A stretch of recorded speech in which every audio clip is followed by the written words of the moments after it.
تخيل تصحى في يوم وتدخل بيت كبير وهادي وتلاقي كل اللي جواه ميتين، مش حد واحد، لا دي العيلة كلها. واللي قتلهم مش حد غريب، اللي قتلهم الأب، الراجل اللي المفروض يحميهم. بس لما تسأله قتلتهم ليه، يرد يقولك عشان اخدهم معايا الجنة. النهاردة هنحكي عن جون ليست، الراجل اللي دمج الدين بالدم والرحمة بالجريمة. في نوفمبر 1971 في ولاية نيو جيرسي الأمريكية، جون ليست راجل شكله طبيعي جدا، أب الأسرة متكونة من مراته هيلين وثلاث أولاد، باتريشا وفريدريك وجون جونيور، وكمان والدته كانت عايشة معاهم في نفس البيت. راجل متدين بيصلي وبيقرا في الإنجيل، بس جواه نار مولعة. جون خسر شغله وغرق في الديون، بس كان بيخبي ده عن الكل، وإن عيلته لو عاشت بالشكل ده هيضيعوا. بس بدل ما يطلب المساعدة قالك أنا هخلص عليهم عشان أنقذ أرواحهم. صحت العيلة يوم 9 نوفمبر وكلهم كانوا فاكرين إنه يوم زي أي يوم، بس جون كان أخد قراره خلاص وبدأ بمراته،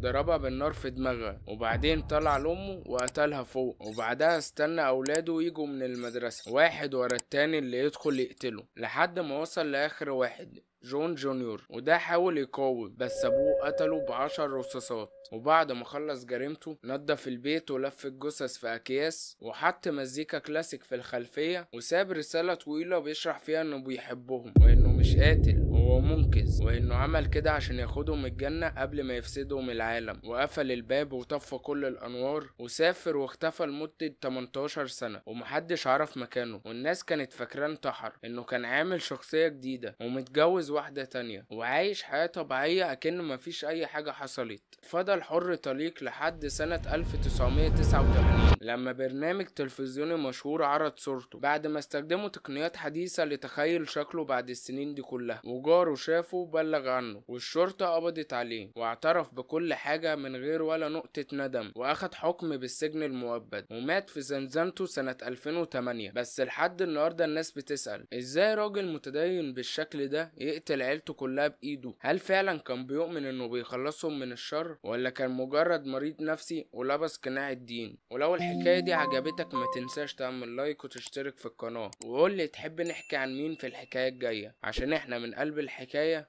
بنكشف المجهول.